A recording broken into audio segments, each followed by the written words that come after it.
Olá, amigos e amigas, estamos novamente juntos para estudar a Palavra de Deus. Se você está começando agora esses encontros, assistir esse vídeo, você então vai fazer conosco um cursinho de Bíblia. Esse já é o terceiro encontro, então nós temos aí o vídeo 1, o vídeo 2 e também nós temos o livro do Grupo de Vivência, esse livro que estamos seguindo nas reuniões de Grupo de Vivência. Vem com a gente com a Palavra de Deus para conhecermos melhor a Bíblia. E hoje nós começamos então falando a história de Moisés, é o livro do Êxodo. Êxodo capítulo 3, do versículo 1 a 15. Você pode ler na sua Bíblia, como vocês do Grupo de Vivência já leram. Você que está apenas no vídeo, na descrição aí embaixo temos o texto bíblico. Então, possa ler para poder acompanhar conosco.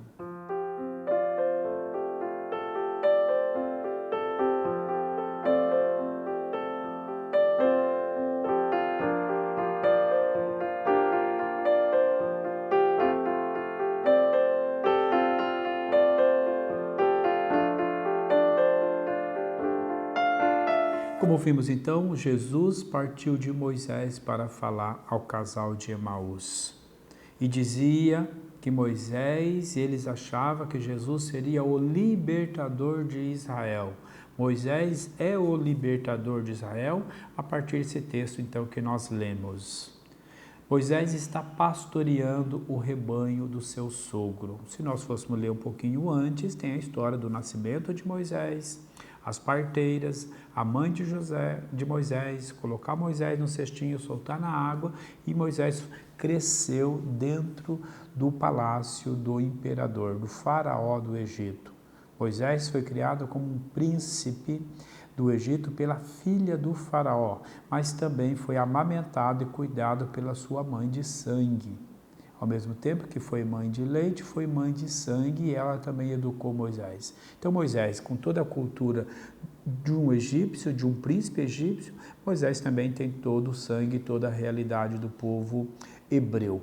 E é nesse sentido que Deus escolhe Moisés para administrar essa saída, para libertar o povo. E nós vimos então que Moisés estava pastoreando o rebanho do sogro. Então, lembrando, Moisés é casado, Moisés tem um sogro, e o sogro de Moisés é sacerdote de Madiã, de uma religião que cultua o Deus na montanha. O Deus de Abraão, Isaque e Jacó é um Deus que é cultuado embaixo do carvalho, embaixo das árvores. As grandes árvores eram o local da aparição de Deus. À beira do poço era a aparição de Deus. Nós temos ali o poço de Jacó. Nós temos toda, então, uma tradição de experiência de Deus que o povo faz. É um mundo ainda politeísta. Cada povo, cada família vai, então, fazendo experiência com o seu Deus. Por isso nós começamos com o Deus de Abraão. Esse mesmo Deus de Abraão, lá no Monte Sinai, onde o sogro de Moisés, o jeito cultuava o Deus dele, vai aparecer, então, a Moisés. Podemos até entender que é o mesmo Deus que o sogro de Moisés cultua, o Deus da montanha, o Deus do fogo.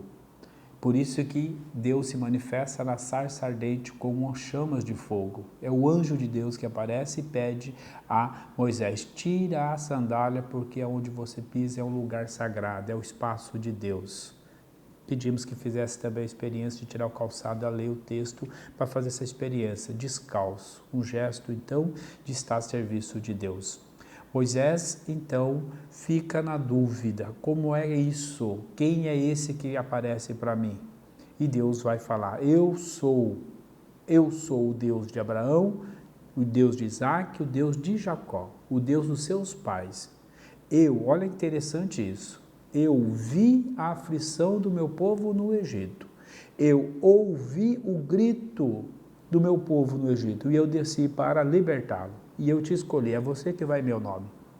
Então Deus age na nossa história, mas Deus escolhe pessoas, homens e mulheres, para realizar o seu projeto, fazer aquilo que é a sua vontade. E você vai ao faraó. Agora imagina, Moisés já fugiu do Egito, do faraó, porque achava que o faraó queria matá-lo. Agora ele vai ter que enfrentar o faraó que criou ele.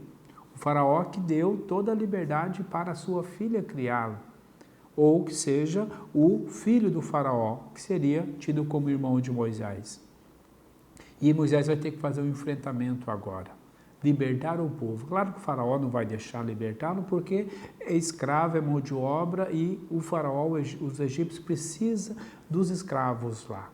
Mas Deus ouviu o clamor do povo, e Deus então socorre. Aqui nós temos que entender que, partindo da realidade do povo, podemos imaginar a situação de um povo que vive numa aflição de escravidão, de miséria, de opressão, sem liberdade. E mais, aqui tem uma opressão ideológica, religiosa. O povo é obrigado a cultuar o Deus do faraó. Não tem liberdade religiosa. Nós vamos entendendo sempre na Bíblia que Deus vai dando liberdade religiosa. E em Jesus nós vamos ver isso. A nova e eterna aliança é para todos, com liberdade religiosa. Quando Jesus encontra com a samaritana no poço de Jacó, ele vai dizer isso. Não é mais num templo que se adora a Deus, mas é em espírito e verdade, é no coração das pessoas. Então, nós temos que ir entendendo que muitas vezes nós também erramos quando nós queremos impor a nossa fé, a nossa religião, o nosso jeito de ser religioso para os outros. Isso é muito perigoso. E Deus, então, para dar também liberdade religiosa ao povo, pede que Moisés vá, então, libertá-lo. E aqui vem a experiência do nome de Deus. Eu sou. Moisés falou, mas como que eu vou dizer? Quando eu chegar lá para dizer aos anciãos do povo, quem é que está me enviando? O que eu vou dizer? Diga que o eu sou te enviou. O eu sou. Deus não tem nome, o eu sou. É o mesmo nome que Jesus vai assumir depois, quando ele se apresenta, eu sou, ou sou eu, que nós temos a experiência daí nos evangelhos, Jesus se apresentando com este nome também. Aí Moisés, então, vai fazer essa experiência de encontro, de libertação. Por isso que Moisés é o libertador do povo. E agora nós vamos fazer a continuidade dos estudos do livro, e aí você é convidado a ler o livro do Êxodo, daqui até o capítulo 19. O nosso próximo encontro será sobre o capítulo 19 até o capítulo 24, que é a aliança de Deus com Moisés no Monte Sinai.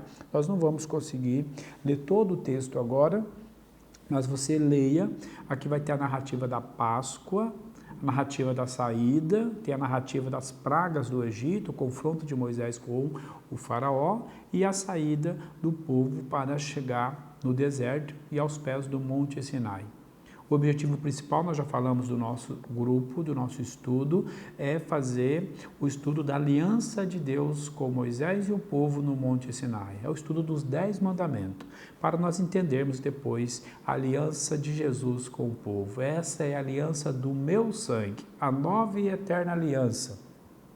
E quando chega lá no Monte Sinai, com a aliança do povo, Moisés, então, escreveu ou deu ao povo o livro da aliança, o livro da lei de Deus. Por isso que Jesus fala, partindo de Moisés, Jesus explicava todas as escrituras. Sempre vai falar dessa aliança. Aquela aliança que começou com Abraão, não podemos esquecer disso então.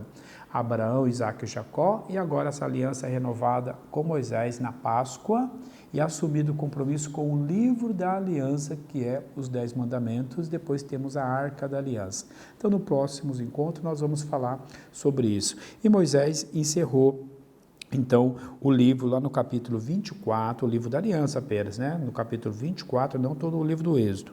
O capítulo 24, do versículo 7 ao 8, que fala, então, nós vamos ver isso melhor depois.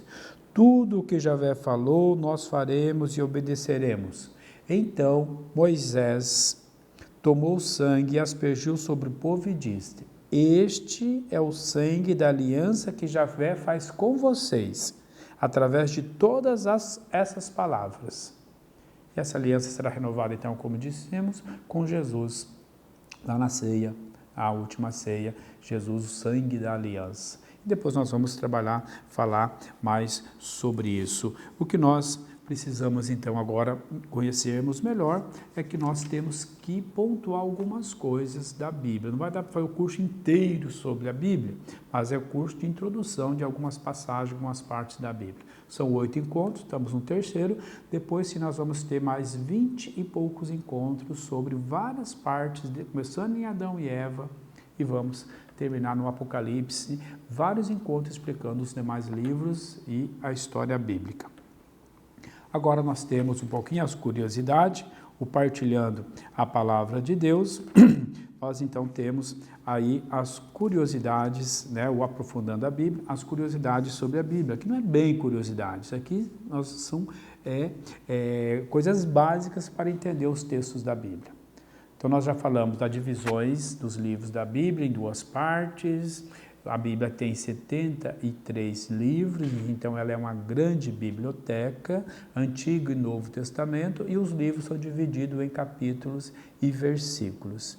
E aí, para orientar como é que nós achamos algumas partes dos textos da Bíblia, então tem alguns sinais, alguns símbolos que nós temos que aprender e estudar. Então, na página 20, aí nós temos as abreviações já falamos do outro, mas aí nós temos então os símbolos, sinais, pontuações.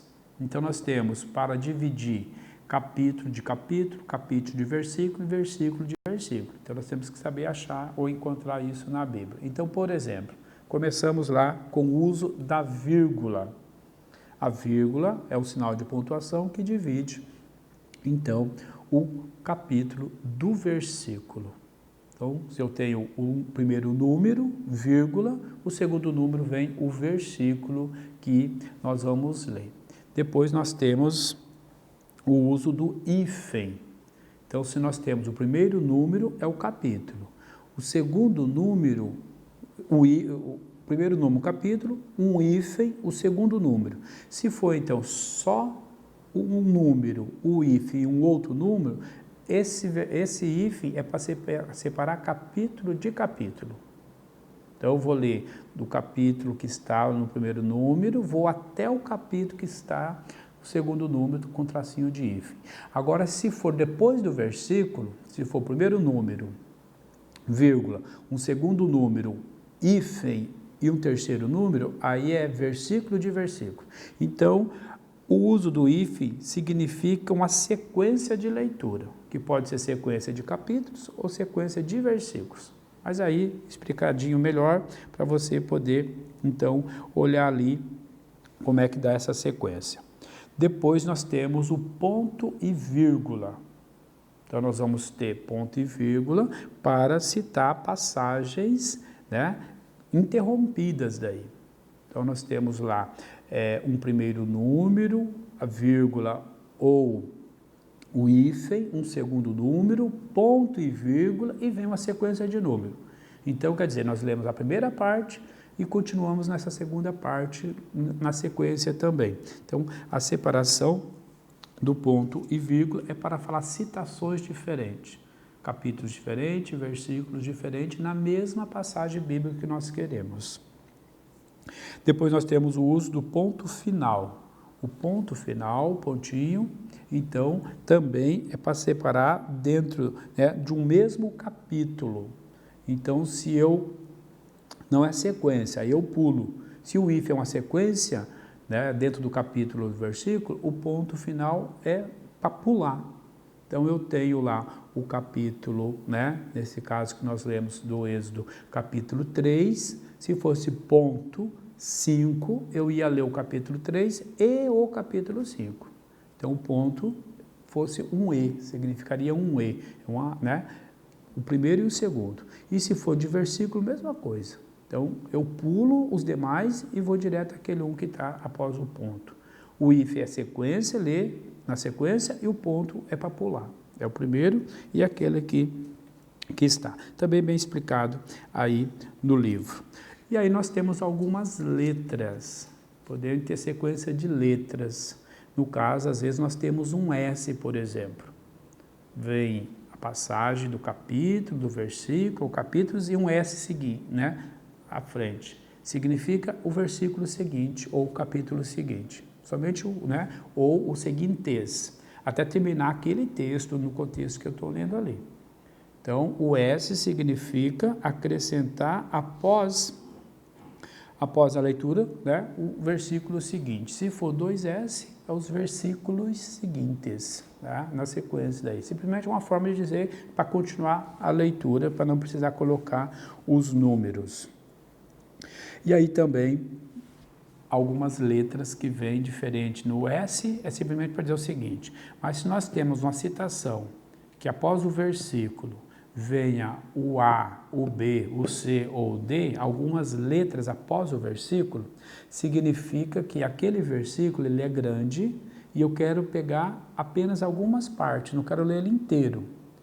Então, se eu quero pegar somente a primeira parte, aí eu tenho que ler todo o versículo e entender como que ele está se dividido. A divisão normalmente é ou por vírgula, ou ponto e vírgula, ou ponto final. Então, essas divisões que podemos fazer. Às vezes tem mais de uma vírgula, mais de um ponto e vírgula no mesmo versículo. Então, eu tenho que entender o contexto todo e ler. Então, se é apenas o A, eu vou dividir o versículo em a primeira parte, que pode ser uma vírgula ou um ponto, e ler só aquela primeira parte do versículo. Se é um B, então eu vou ler a primeira e a segunda parte, porque às vezes o versículo vai ter 3 ou 4 partes. Se é um C, é a terceira parte. Então, né, a sequência de letras após o versículo é para dizer que esse versículo é grande e eu quero apenas um pedaço do versículo. Por isso que temos essas letras. Se for A, a primeira parte. Se for B, segunda, até a segunda. Se for C, até a terceira. Agora, se for o versículo inteiro, não vai ter letra. Daí vai ter o versículo inteiro. Então, as letras A, B, C ou mais é porque o versículo é grande, então está dividido assim. E aí a liturgia diária da nossa igreja nos propõe aí as leituras já tudo dividido, então essa pontuação é boa a gente saber para quem trabalha na liturgia, quem faz tudo bíblico, quem lê a Bíblia com frequência a partir das orientações que a igreja propõe na liturgia, então tem facilidade para achar os textos. Os idiomas da Bíblia, então nós temos aqui 3 idiomas que a Bíblia foi escrita, nós temos então o idioma primeiro que o povo judeu tinha, o israelita, era o hebraico. E o povo falava o hebraico, contava a história da Bíblia em hebraico, muito tempo depois que vai ser escrito, então, a Bíblia depois, né, o hebraico. Depois, com as invasões de outros países, a língua do povo muda, nós vamos ter o aramaico, a partir da Babilônia, e nós vamos ter o grego a partir da Pérsia e da Grécia, que dominou sobre o povo. Aí alguns livros da Bíblia, no caso 7 livros do Antigo Testamento, foram escritos em grego e aramaico. Nós já vimos também no encontro anterior sobre esses livros que têm diferença da Bíblia católica com a Bíblia, né, dos protestantes. E aí foi porque Lutero não aceitou a Bíblia grega que já estava traduzida no latim. Mas Lutero, ao traduzir o Antigo Testamento, traduziu do hebraico, que eles tinham apenas 39 livros escritos em hebraico. Os 7 livros, então, em grego, que ficou para a Igreja Católica. A Igreja Católica já tinha traduzido, junto com todo o Novo Testamento em grego, para o latim. Então, não foi possível, né, uma conversa entre os protestantes e os católicos para se entender. A Bíblia do Antigo Testamento, então, nós temos diferença de 7 livros entre a Bíblia católica e protestante.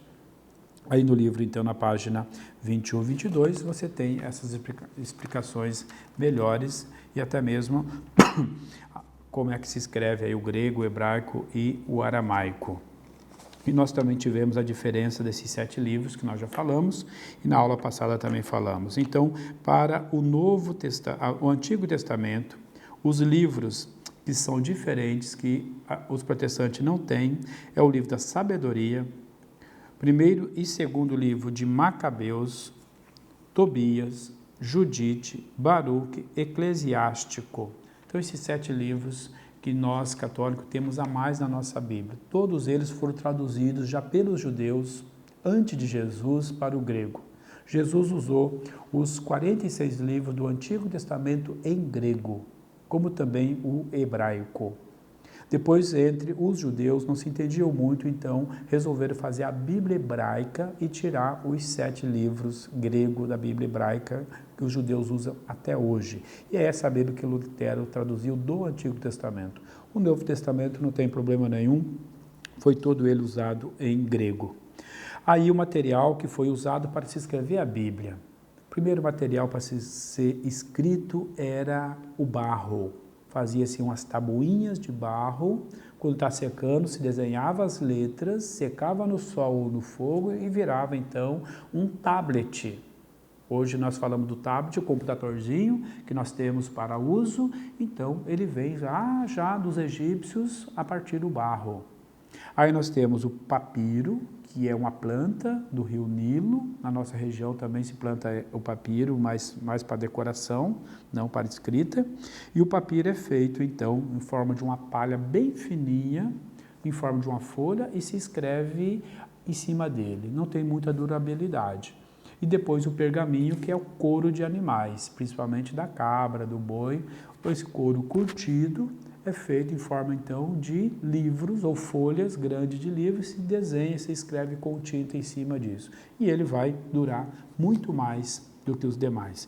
Depois, o papel, que é o que nós temos hoje, quando já na Revolução Industrial, que é a imprensa, então consegue produzir o papel, a imprensa vai fazer a fábrica de papéis, tudo, então a escrita, os livros se propaga muito. Então nós temos esses materiais que foram então cultivados para a escrita da Bíblia. E nós temos depois aí na página 24 uma cronologia da história bíblica. Depois você pode ler melhor, acompanhar, e é essa cronologia que nós vamos aproveitar um pouco para o segundo livro, para contar a história agora no segundo livro, que nós vamos ter depois, sobre as principais passagens da Bíblia. Então nós podemos dizer que a história bíblica de Israel, a história do povo de Israel, do povo judeu, vai começar mais ou menos em torno do ano 1850 a.C., ou seja, há 3.800 anos, ou 3.900 anos quase, que é a história do povo que escreveu a Bíblia. Adão e Eva está antes disso. Adão e Eva está bem antes, porque Adão e Eva não está na narrativa histórica do povo judeu. Ele vai entrar depois como o primeiro homem e a primeira mulher que Deus fez.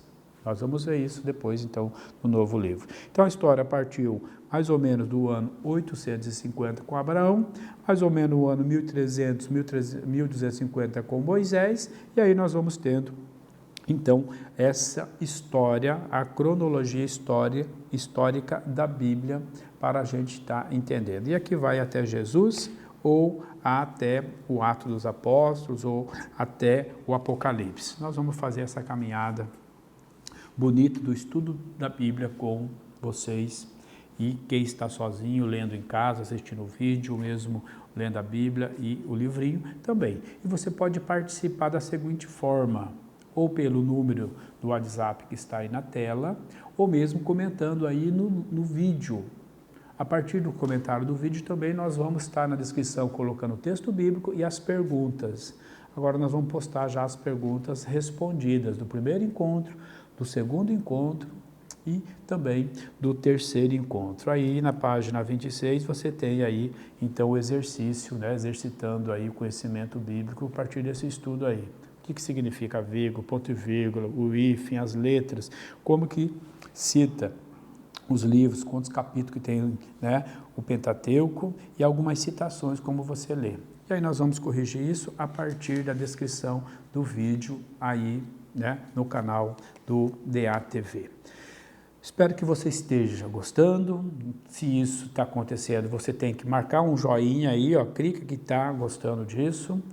Quem não se inscreveu, se inscreva ainda no canal da Diocese, isso é muito importante para nós. E qualquer dúvida e pergunta você pode fazer aí na descrição do vídeo ou mesmo mandar então pelo WhatsApp para nós. Um abraço a todos vocês, que Deus abençoe, bom estudo da Bíblia e bom grupo de vivência. Até o próximo encontro.